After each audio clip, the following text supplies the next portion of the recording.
Okay, hi everyone, क्या हाल चाल? सब बढ़िया?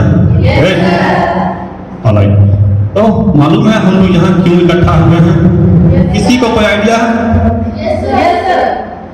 बताओ फिर। हम लोग आज ये जो शो स्टार्ट कर रहे हैं, ये एक नया शो है और इसमें हम लोग झारखंड और भारत के जो जमीनी स्तर पे जुड़े हुए हैं, जो गांवों से आते हैं, जिन्होंने अपने जीवन में अपनी कठिनाइयों को पार करके कुछ भी हासिल किया है, कुछ भी बेहतर हासिल किया है, उनकी वो स्ट्रगल, उनका वो जर्नी, इन सब के बारे में जानने के लिए हम लोग यहाँ पे इकट्ठा हुए हैं। और धीरे धीरे जैसे जैसे शो आगे बढ़ता जाएगा, हम लोग ये स्टोरी जानेंगे और इससे हम क्या सीख ले सकते हैं, क्या इससे हमें प्रेरणा मिलती है, हम अपने जीवन में वैसी ही समस्याओं को कैसे ओवरटेक करेंगे और कैसे हम भी अपने जीवन में सफलता हासिल करें हैं, हम लोग वहां से एक लर्निंग लेंगे। ये इसलिए भी जरूरी है क्योंकि हम सब गांव से आए हैं, हम सबको वो प्रॉपर सुविधाएं नहीं मिली है जो भारत के शहरी क्षेत्र में लोगों को मिलता है। हमें वो अच्छे स्कूल नहीं मिले हैं जिसके बारे में आपने फिल्मों में देखा है कि बच्चे कार से आ रहे हैं, उसके मम्मी पापा एसी वाले कार से आ रहे हैं, उनको ड्रॉप कर रहे हैं, उनको मतलब हर वो फैसिलिटी मिलती है, अंग्रेजी स्कूल है, उसके घर पे होम ट्यूशन है, उसको देखभाल करने 4 नौकर हैं। तो ये दिखाया जाए फिल्मों में, लेकिन ये हमारे देश की सच्चाई नहीं है, ये हकीकत नहीं है। हकीकत है आप और हम, क्योंकि भारत में अभी भी 75% से ज़्यादा लोग गांवों से आते हैं और गांव में बेसिक फैसिलिटी भी अवेलेबल नहीं है। मेरे खुद के गांव में 3 साल पहले बिजली आया है, रोड अब जाकर के कंप्लीट हुआ है और आई थिंक कि झारखंड के तमाम गांव की यही स्थिति है, जहां बेसिक स्कूल नहीं है, ठीक है, वो सुविधाएं नहीं है, उसके बावजूद हम लोग अपने जीवन में समस्याओं को पार करके कैसे आगे बढ़ेंगे, ये सब जानने के लिए हम लोग यहाँ पे इकट्ठा हुए हैं। ठीक है, तो आज जो हमारे इस शो की पहली गेस्ट बनी है, उनके बारे में छोटा सा इंट्रोडक्शन मेरे तरफ से। हमारे झारखंड के कोयला नगरी धनबाद से आती है और हमारे इस कॉलेज के पहले बैच की पहली स्टूडेंट हैं जिन्होंने Cloud9 में अपना सिलेक्शन कंफर्म कराया है। तो आज उनसे जानेंगे कॉलेज लाइफ के बारे में, उनके निजी जीवन के बारे में और उन तमाम चीज़ों के बारे में जो आप जानना चाहें। तो सवाल आपके होंगे और जवाब आपकी दीदी देंगी। तो खुले दिल से स्वागत कीजिए आज की पहली गेस्ट की, प्रियंका हरिजन की। Priyanka, please have a seat. अब महफिल आप सबके हाथ में है, माइक मैं आपकी दीदी को दे रहा हूं। पहले वो अपने आप को इंट्रोड्यूस करेंगी, छोटा सा इंट्रोडक्शन, एंड देन आप लोग के सवाल और दीदी के जवाब। Thank you sir. Good evening sir. Good evening all of you. Good evening. My self Priyanka Harijan, I am from Dhanbad district. Here I am doing nursing course from NPSC college Jamtara, and I am here for short interview and tell you about my experience and my struggle in this hostel in this college. Thank you. दी, मेरा question है कि आप पहली बार hostel life में हैं? हाँ, ये पहली बार मैं हॉस्टल में आई हूँ। इससे पहले कभी मैं किसी भी हॉस्टल में रहने के लिए नहीं गई हूँ, ये फर्स्ट टाइम है। और इसीलिए मैं ये हॉस्टल लाइफ मैंने चुना क्योंकि मुझे ऐसा लगता है कि आगे करियर बनाने के लिए, स्टडी के अलावा आगे करियर बनाने के लिए, एक कुछ जॉब लेने के लिए आपको हॉस्टल लाइफ ज़रूरी ही होता है, क्योंकि आप घर से दूर होगे तो ही आप अपना करियर बना पाओगे, घर में रहकर आप नहीं बना पाओगे। जी, आपने हॉस्टल में कैसे एडजस्ट किया अपने आप को? एडजस्ट करने में थोड़ी तो डिफ़िकल्टीज हुई, लेकिन हो गया, क्योंकि जब मैं यहाँ पर आई थी तो सबसे कम्युनिकेट की थोड़ी बहुत, और जो पहले से हॉस्टल में रह चुकी है उनके बारे में पता चला कि हाँ ये दीदी, ये जो भी स्टूडेंट्स हैं वो पहले भी हॉस्टल में रह चुके हैं, तो उनके साथ और अच्छे से बातचीत की, उनके साथ एक बॉन्डिंग बनाई, जिससे वो हमें सपोर्ट करने लगे कि देखो हॉस्टल में इस तरह से रहा जाता है। हॉस्टल की जो भी इन्वायरमेंट होती है वो पूरी अच्छे से बताती थी दीदी लोग, उसके बाद ही अच्छे से एडजस्ट कर पाई। और उसके अलावा जो हमारे यहाँ पे टीचर्स है वो भी हमें बहुत सपोर्ट किए। वो हमेशा यही कहते थे हमें कि आप अपने फैमिली को छोड़कर यहाँ पर आई हो, लेकिन अभी सब हम लोग एक फैमिली है। टीचर्स हुए, यहाँ की वार्डन दीदी हुई, गार्ड अंकल्स हुए, स्टूडेंट्स हुए, जितने फैकल्टीज़ हैं, हम लोग सभी एक फैमिली है। तो उस तरह के थॉट को चेंज करते करते यहाँ पे एडजस्टमेंट हो गए। Thank you the. Thank you. जैसा कि आपकी दीदी ने बताया कि घर छोड़ना ही पड़ता है, और ये बहुत सही है कि हमें या किसी को भी, और सिर्फ घर की बात नहीं है, अगर आपको जीवन में कुछ बेहतर हासिल करना है आपको कुछ ना कुछ छोड़ना पड़ेगा, चाहे वो घर छोड़ना पड़ेगा या वो नींद छोड़ना पड़ेगा या आपको सुकून छोड़ना पड़ेगा। कंफर्ट जोन से जब तक बाहर नहीं निकलोगी तब तक कुछ भी बड़ा चीज जीवन में हासिल नहीं होता है। दीदी, आपको ऐसा लगता है कि ये स्कूल लाइफ और ये हॉस्टल लाइफ में कुछ डिफरेंस है? हाँ, डिफरेंस तो बहुत कुछ है। स्कूल लाइफ में क्या होता है, आपको सारा फैसिलिटी आपके घर से आपके पेरेंट्स देते हैं, आपको वहाँ पे कुछ करना नहीं होता है, सिर्फ पढ़ना होता है। जो भी स्कूल में एक्टिविटीज़ होती है उसमें आप इंटरेस्ट के साथ पार्टिसिपेट करते हो और इंटरेस्ट के साथ करते भी हो। लेकिन हॉस्टल में क्या होता है कि कोई आपके साथ मतलब ऐसा क्लोज नहीं होता है कि आपकी मम्मी कुछ हेल्प कर दे या पापा या भाई बहन कोई भी कुछ हेल्प कर दे, कोई ऐसा नहीं होता। आपको खुद को डेवलप करना होता है कि आप यहाँ पे अकेली आई हो, वो सबसे बॉन्डिंग बनती है। वो बात अलग है कि सबके साथ बॉन्डिंग बन जाती है, एक फैमिली बन जाती है, सबके साथ अपना जैसा लगता है। लेकिन स्कूल और हॉस्टल में बहुत कुछ डिफरेंस है, क्योंकि आप स्कूल में क्या होता है कि आपका सोने का टाइम, खाने पीने का टाइम, सब कुछ आप अपनी मर्ज़ी से करते हो। वहाँ पर क्या होता है कि आप जिस दिन नहीं जाना तो वो आपके लिए कोई ऐसा नुकसानदायक होता नहीं है, उसके बाद आप कवर कर लोगे। पर हॉस्टल में क्या होता है कि आपको हर एक रूल्स को फॉलो करना होता है, क्योंकि आप यहाँ पर कोई छोटी मोटी पढ़ाई करने नहीं आए होते हो, बहुत कुछ बड़ी पढ़ाई करने आए होते हो। तो आप सब चीज़ फॉलो करोगे तभी जाके आगे बढ़ पाओगे। तो हॉस्टल और स्कूल लाइफ में है कि स्कूल लाइफ में आप अपनी मर्ज़ी से रहते हो, पर हॉस्टल में आप किसी और के रूल के हिसाब से रहते हो। तो ये डिफरेंस है। मैं यहाँ पे थोड़ा सा चीज ऐड करूँगा, और मैं हर चीज़ में ऐड करूँगा। तो जैसा कि ये बोले कि स्कूल लाइफ में हम अपनी मर्जी से करते हैं, हालांकि मर्जी वहाँ पे भी नहीं होती। स्कूल में स्कूल वालों की मर्जी चलती है, घर पे मॉम डैड की मर्जी चलती है। बट यहाँ पे ये मर्जी वाली बात नहीं है। वहाँ पे है क्या कि वहाँ पे जो चीज़ें हैं वो फिक्स है। स्कूल जाना है, तबीयत खराब है तो नहीं जा रहे हैं, ठीक है, अगले दिन डायरी में नोट्स लिख के चला जाएगा, कोई बहुत ज़्यादा फर्क नहीं गिरता है, ठीक है। लेकिन जब आप हॉस्टल में होते हो, और हॉस्टल और कैंपस अगर आसपास है, इन कैंपस रह रहे हो, तो आपके ऊपर मान के चलो कि 24 मिनट 18 घंटे आपके ऊपर किसी न किसी तरह का रूल लगा हुआ है। तो जब आप रूल्स में रहते हो, जब आप बंदिशों में रहते हो, तो आप हमेशा बेहतर परफॉर्म करते हो।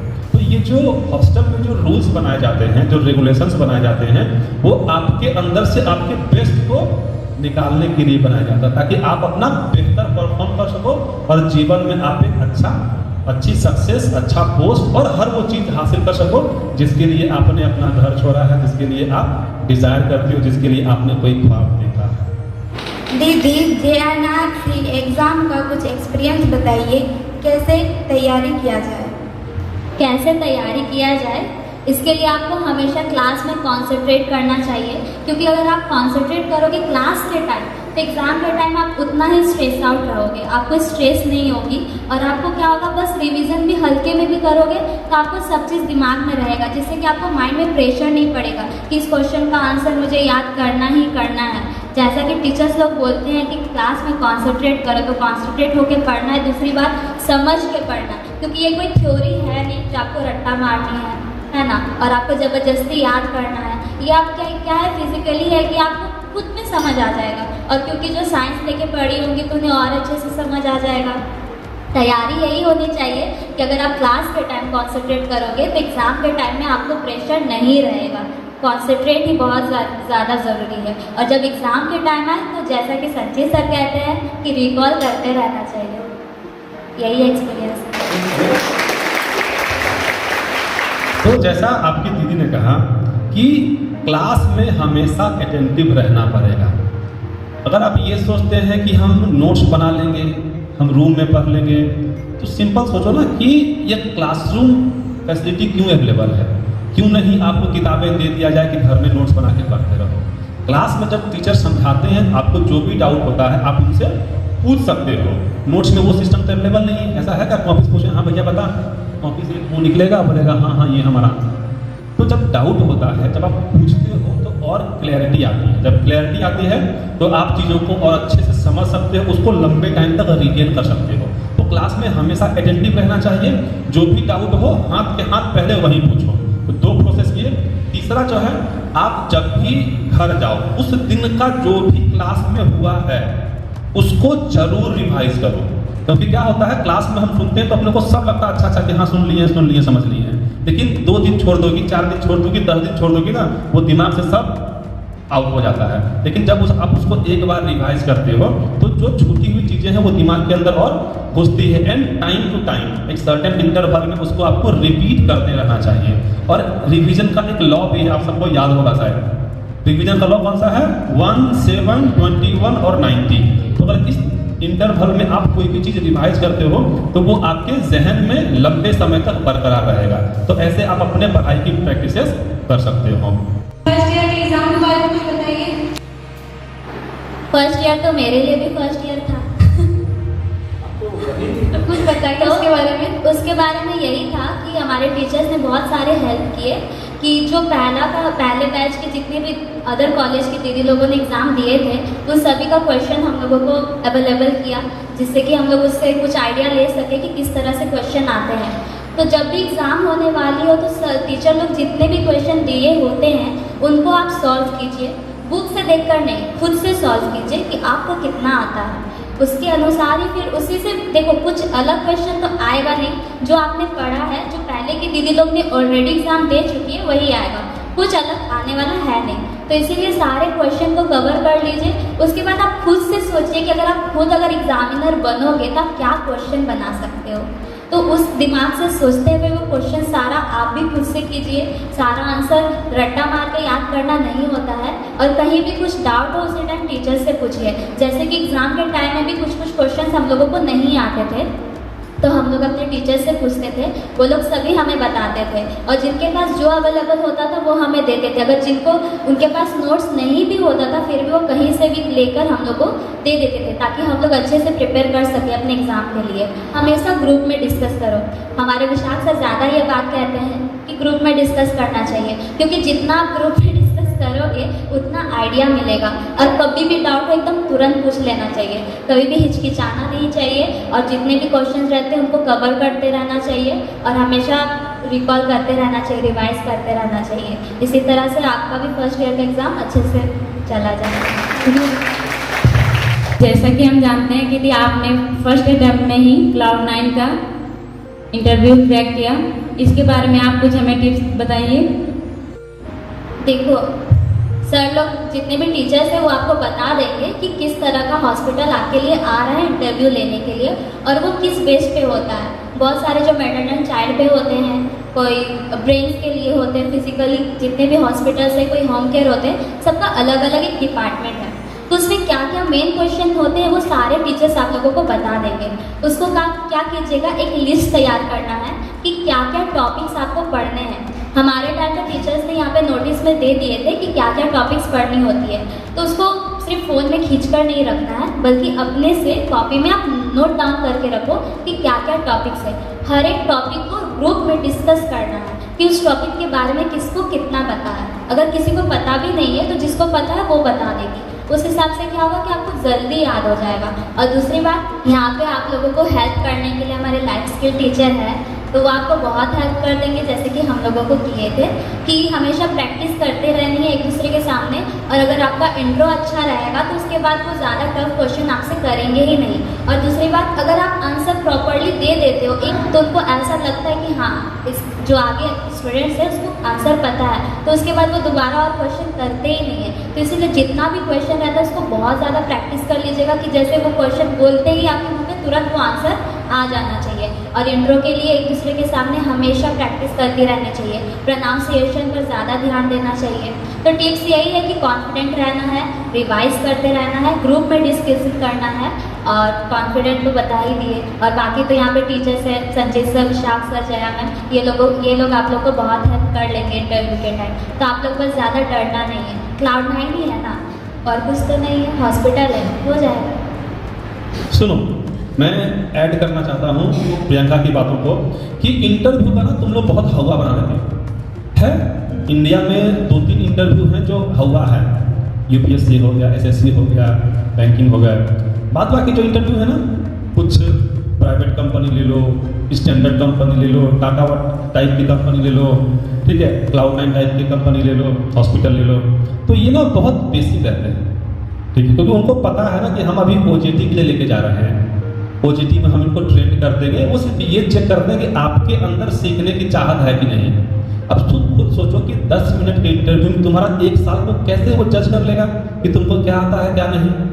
वो जज सिर्फ ये करता है कि आपका एटीट्यूड कैसा है, जॉब को लेकर, कॉलेज को लेकर, पर्सनल बिहेवियर को लेकर। तो वो ये सारी चीज़ें एनालाइज करते हैं, वो ये चेक करते हैं कि आप सीख सकते हैं कि नहीं, आपके अंदर सीखने की चाहत है कि नहीं।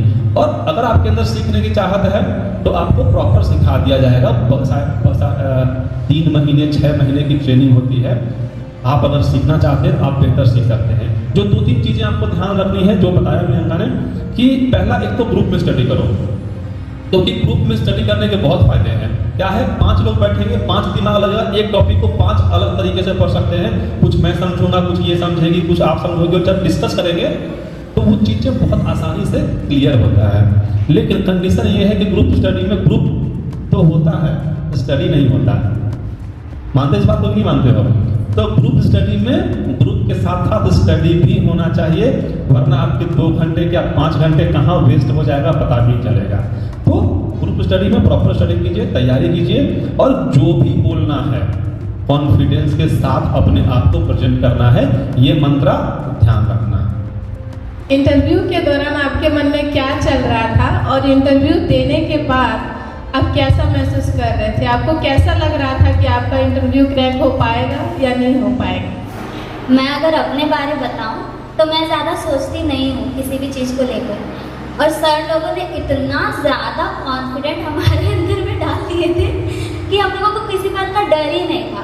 और क्योंकि जैसा कि पता है कि टॉपिक पहले से पता होता है कि किस टॉपिक के अंदर से क्वेश्चंस आएंगे, तो सारे क्वेश्चन हम लोगों ने कवर कर लिए थे। ऐसा कोई टॉपिक नहीं था जिसका आंसर हम लोग में से किसी को भी नहीं आ रहा हो, सभी को सारा आंसर आ रहा था। तो इंटरव्यू के जस्ट पहले सिर्फ हंसी आ रही थी कि पहली बार कोई इंटरव्यू देने जा रहे हैं, और उस टाइम इतना खुशी भी लग रहा था क्योंकि जो हमारे संजीत सर है वो हमारे इंटरव्यू के टाइम हेल्प तो किए थे, पर इंटरव्यू के दिन वो शायद आने वाले नहीं थे, और इंटरव्यू का डेट हम लोग के मतलब कुछ दिन बाद होने वाली थी। अचानक से हुआ कि आज इंटरव्यू है, और अचानक से हम लोगों ने शाम को देखा, क्योंकि देखो सबके फेवरेट टीचर्स होते हैं, तो जैसे हमारे भी कुछ यहाँ पे थे, मतलब है, अभी तो हम लोग चले जाएंगे, विशाख सर, जया मैम और संजीत सर। तो वहाँ पे उस टाइम कोई भी नहीं थे, ना विशाख सर थे ना जया मैम थी। लेकिन शाम को हम लोग अचानक से देखते हैं कि संजीत सर आए हुए होते हैं, तो हम लोग बहुत ज़्यादा खुश हो गए कि कोई तो हमारे सपोर्टिव में है। सारे टीचर सपोर्टिव रहते हैं, पर किसी से कुछ ज़्यादा बॉन्डिंग हो जाता है, तो वो बॉन्डिंग वाले टीचर आए हुए थे, तो बहुत ज़्यादा खुशी हो रही थी। और दूसरी बात ये लग रहा था कि सब कुछ आता है, हम लोगों को सब कुछ आता है। सर हमेशा से कहते हैं कि तुम लोगों को सब कुछ आता है, तुम लोग ऐसा कुछ नहीं जो कुछ नहीं आता है, सबको सब कुछ आता है। तो और सोचना ही नहीं है कि होगा या नहीं होगा, अगर इसमें नहीं होगा तो बाद में होगा, जो दूसरा इंटरव्यू रहेंगे तो उनके साथ हम लोग के सिलेक्शन हो जाएगा। तो इसी तरह से सर हम लोग को सबको समझाते थे कि कुछ सोचना नहीं है कि क्या होगा नहीं होगा, ज़िंदगी में ये मत कहना कि क्या होगा, ज़िंदगी में ये मत कहना क्या होगा, कुछ नहीं होगा तो तजुर्बा होगा। ये बात हमारे टीचर्स हमें हमेशा बोलते थे, Vishakh sir, Sanjeet sir, Rao sir, जिससे कि हम लोगों को और भी ज़्यादा कॉन्फिडेंट आने लगा, और पूरे हंसी खुशी के साथ हम लोगों ने इंटरव्यू दिया और कुछ सोचा ही नहीं। और उसके बाद रिजल्ट तो आपको सबको पता ही है, तो बस उसमें और उतना ज़्यादा खुश भी नहीं हुए कि अरे क्रैक कर गए, क्रैक इंटरव्यू OJT के लिए है तो ठीक है चलो हो गया, पर किसी का नहीं हुआ था तो हम लोग किसी के साथ उतना हम लोग एक्साइटमेंट नहीं दिखा रहे थे कि हम लोगों का सिलेक्शन हो गया। जैसे पहले से थे वैसे ही नॉर्मल ही रहते थे, टीचर्स लोग से जैसे डांट सुनना रहता था सब कुछ नॉर्मल था, कुछ भी उसमें चेंजेस नहीं थे। इसीलिए हमेशा सोचना नहीं है, फल की चिंता मत करो, बस मेहनत करो। ओके, तो आपने सुना इंटरव्यू के दौरान की बात, इसमें 1-2 चीज़ मैं फिर से ऐड करूंगा। वो बड़ी अच्छी लाइन थी, और मैंने भी किसी बड़े टीचर जो UPSC की तैयारी करवाते हैं, विकास दिव्य कीर्ति सर, उनके किसी इंटरव्यू में ये सुना था कि वो बोलते हैं कि लोग बहुत डरते हैं। हाँ, तो उसी पर ये लाइन था कि क्यों डरे, जिंदगी में क्या होगा, क्यों डरे, जिंदगी में क्या होगा, कुछ नहीं होगा तो तजुर्बा होगा। और ये बात सही है कि या तो हम जीतते हैं या सीखते हैं, हम हारते कभी नहीं हैं। ठीक है। तो हमें बस प्रयास करना है और अपना बेस्ट परफॉर्मेंस किसी भी चीज में डिलीवर करना है, चाहे वो एग्जाम हो, इंटरव्यू हो, या वो आपका डेली का लाइफ हो। Just believe in one thing, to deliver your best, और अपने आप को हर दिन बेहतर बनाना है। हमेशा ये सोचना, लोग सोचते हैं कि हम 10 किताब पढ़ लेंगे, 20 किताब पढ़ लेंगे, 2 दिन में एकदम पूरा दुनिया पलट देंगे। ऐसे करने वाले एक ईंटा नहीं उठा सकता, ठीक है। तो अगर आपको वाकई दुनिया पलटना है तो अपने आप को पिछले वाले दिन से अगले वाले दिन थोड़ा बेहतर करना पड़ेगा। और आखिरी बात यह है कि जो कॉन्फिडेंस वाली बात है ना, कि रिजल्ट क्या होगा, फेल कर जाएंगे तो क्या होगा, इसमें मार्क्स नहीं आएगा तो क्या होगा। तो जैसे ही ये सब चीज हम लोग सोचना स्टार्ट कर देते हैं ना, आपका ब्रेन प्रॉपर काम करना बंद कर देता है। इसीलिए कहा जाता है ना कि don't be result oriented. The moment you start thinking about the result, आप फिर आपके दिमाग में खाली समस्याएं घूमने लगेगी और आपका प्रोसेस रुक जाएगा। तो people and approach should be process oriented. आप रास्ते को एंजॉय कीजिए, आप जर्नी को एंजॉय कीजिए, आप पढ़ाई को एंजॉय कीजिए, आप इंटरव्यू को एंजॉय कीजिए, आप एग्जामिनेशन को एंजॉय कीजिए। और जब आप एंजॉय करोगे ना, रिजल्ट अपने आप बेहतर होगा। तो हमें रिजल्ट, और कहा गया ना किताब में, कर्म कर फल की इच्छा मत कर। क्यों कहा गया है? इसीलिए कि जब आप फल की इच्छा करेंगे ना, तो आपका दिमाग में वो रिजल्ट घूमने लगेगा, और रिजल्ट घूमने लगेगा तो आप अपने प्रोसेस पे फोकस नहीं कर पाएंगे, तो आपका रिजल्ट कहीं ना कहीं हैम्पर हो जाएगा। इसीलिए अपना काम करो। आपका काम क्या है? पढ़ना। मेरा काम क्या है? पढ़ाना। तो दोनों ही अगर अपना काम बेहतर कर लें, 100% एफिशिएंसी के साथ कर लें, आपका रिजल्ट भी बेहतर होगा, मेरा परफॉर्मेंस भी बेहतर होगा। तो हमेशा अपने काम पे फोकस रखना है। दीदी, पढ़ाई के अलावे कॉलेज में कैसा फैसिलिटी था और कैसा सपोर्ट रहा? पढ़ाई के अलावा बहुत सारी एक्टिविटीज़ होती थी और फंक्शंस होते थे जिसमें सब हम पार्टिसिपेट करते थे, और सिर्फ स्टूडेंट्स ही नहीं, उनके साथ टीचर्स भी पार्टिसिपेट करते थे। और ऐसा लगता ही नहीं था कि सिर्फ हम लोग खुद का एक कुछ फंक्शन है या खुद का कुछ हम लोग कर रहे हैं। सब इतने मिलजुल कर करते थे कि बहुत ज़्यादा अट्रैक्टिव लगता था, बहुत ज़्यादा अच्छा लगता था। ये सब बहुत अच्छी अच्छी मेमोरीज बनी है हमारे लिए। खासकर विशाख सर, उनका जो टॉपिक है उस पर हम लोग जब पढ़ते थे तो सर एक ग्रुप वाइज सबको प्रेजेंटेशन करने के लिए देते थे, जो पढ़ाई से हट कर रहते थे। उसमें हम कुछ भी बुक से पढ़ के नहीं जाते थे कि क्या क्या पढ़ चुके हैं, क्या क्या नोट्स बनाए, सब कुछ नहीं करते थे। बस यहाँ पे जितनी पोस्टर्स लगी है, जितने यहाँ पे स्टैचूज है, उनको देख के हम खुद से प्रेजेंटेशन करते थे कि हमें कितना आता है। तो उससे और भी हमारा माइंड डेवलप करता था कि हमें कितना आता है। तो पढ़ाई के अलावा ये छोटी मोटी एक्टिविटीज़ करवा के हमारे टीचर्स हमारे माइंड को भी डेवलप करते थे, हमारे स्किल्स को और इम्प्रूव करते थे। और जब ये सब होने के बाद लाइफ स्किल्स टीचर आए तो वो हमारे लाइफ को भी इम्प्रूवमेंट किए, क्योंकि कैसे लाइफ आपको जीनी है आपको पता होनी चाहिए। अगर आप एक नर्स हो, जितने नर्स के बारे में हमें खुद पता नहीं थी उतने उससे ज़्यादा सर को पता रहते थे। सर हमें बताते थे कि हाँ हम लोग नर्स हैं। हम लोग को तो लगता था हम लोग बस पढ़ रहे हैं, पर सर ही लोग हम लोग को बताते थे कि एज अ नर्स हम लोग क्या है, हम लोग को क्या करना चाहिए, कैसे सबके साथ बिहेव करना चाहिए। तो पढ़ाई के अलावा ये सारी एक्टिविटीज़ होती थी जो बहुत ही अच्छी रहती थी, मेमोरेबल बनी। तो इस तरह से लाइफ हमारा कटा यहाँ पे हॉस्टल में। जैसा कि आप सब ने अपने अपने सवाल अपनी दीदी से पूछा, बहुत सारे सवाल थे आपके मन में, और मुझे लगता है कि काफ़ी सेटिस्फैक्टरी आंसर दीदी ने दिया कि नहीं? Yes, sir। तो इससे क्या सीखे हम लोग?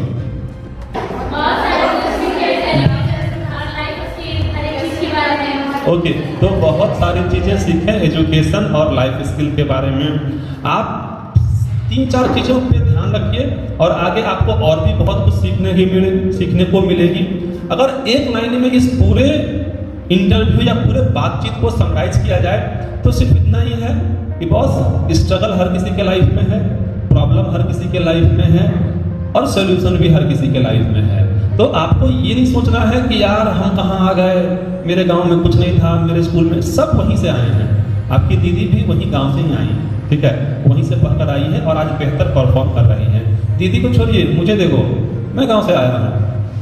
मैंने क्लास 6ठी में जाकर के ABCD और this is cat, he is tall, he is dark, ठीक है, ही इज थिन, ये हमने छठी कक्षा में आकर के पढ़ना शुरू किया था और आज आप लोग को लाइफ स्किल की ट्रेनिंग दे रहा हूँ। तो अगर मैं आपके सामने स्टेज पर खड़े होकर के 100 स्टूडेंट के सामने खड़े होकर के लाइफ स्किल की ट्रेनिंग दे सकता हूँ, तो इस दुनिया में कोई भी कुछ भी कर सकता है। Thank you all for coming here, for being a very wonderful guest over here, and thank you Priyanka, आप अपनी छोटी बहनों को काफी अच्छा मोटिवेट की और आपके बेस्ट फ्यूचर के लिए, आपके फ्यूचर के लिए, उज्जवल भविष्य के लिए एक बार वापस से ऑल द बेस्ट।